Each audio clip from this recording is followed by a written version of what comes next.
嗰個懶蟲失機啊，約咗佢7點半出發，依家8點啦，仲未見人，真係嘅。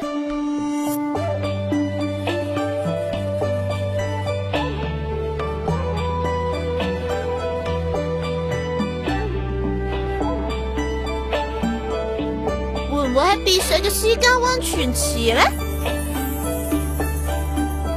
哇，思俊哥哥，你而家先至嚟啊！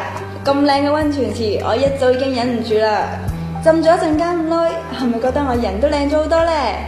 七記，你就好啦，住喺新會市古兜溫泉度假村嘅別墅裏面，而且仲可以慢慢咁享受別墅裏面嘅私家溫泉。七仔，嚟到古兜溫泉，各種唔同風格嘅酒店一定會令你住得舒心噶。嗱，行喺呢個歐式別墅嘅小道上，會令你仿佛走進一個歐洲小鎮，帶嚟別樣嘅浪漫啊！嚟到呢個仿照唐朝建築建造嘅唐宮，每一處都會令你夢回大唐，感受中式建築嘅大氣同埋典雅。嗱，仲有呢個背山靠水嘅古兜假日湖景酒店啊，可以為你帶嚟青山綠水嘅舒適啊！不過啊，嚟到古兜溫泉最緊要嘅，梗係泡溫泉啦。聽講啊，呢度溫泉水質都零舍特別噶。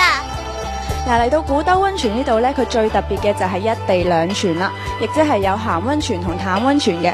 而我而家浸緊嘅呢個就係淡溫泉，佢嘅水質呢，同我哋中國古代名泉華清池係一樣噶，所以對於女士嚟講呢，養顏美容嘅功效係真係特別好噶。由於古兜溫泉背山靠海，地形特別，所以溫泉嘅水質亦都好特別噶。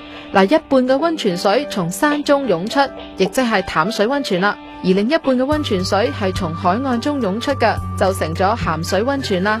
嗱，大家有冇發現我而家浸緊嘅呢個溫泉水顏色有啲唔同呢？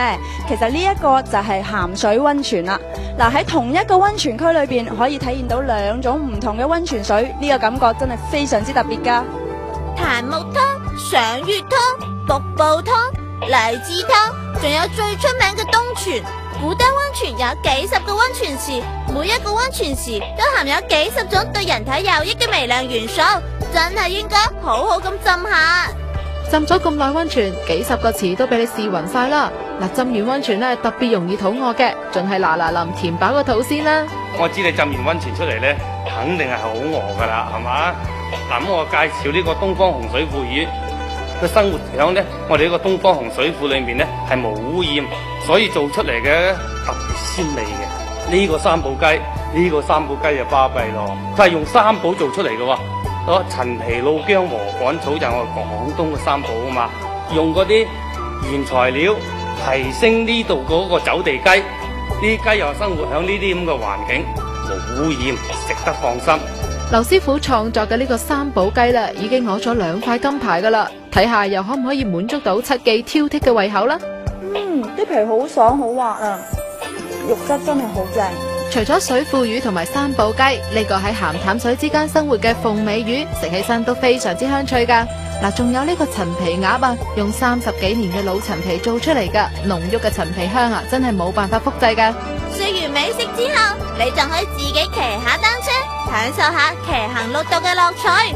不過啊，如果你想偷下懶嘅話，仲可以坐下纜車，感受下一覽眾山小嘅感覺咧。嚟到咗夜晚，完全唔使擔心冇活動，要乖乖地翻酒店啊！因為古兜溫泉呢度仲有一條特色嘅宵夜街，入邊呢有各式各樣嘅宵夜食啊！晚上10點之後，人氣非常之火爆噶。嗱，仲有逢年過節嘅時候，古兜溫泉仲會舉辦特色活動，好似七記呢次嚟咁啊！啱啱好係聖誕節，所以呢古兜溫泉仲舉辦咗一系列嘅聖誕活動添。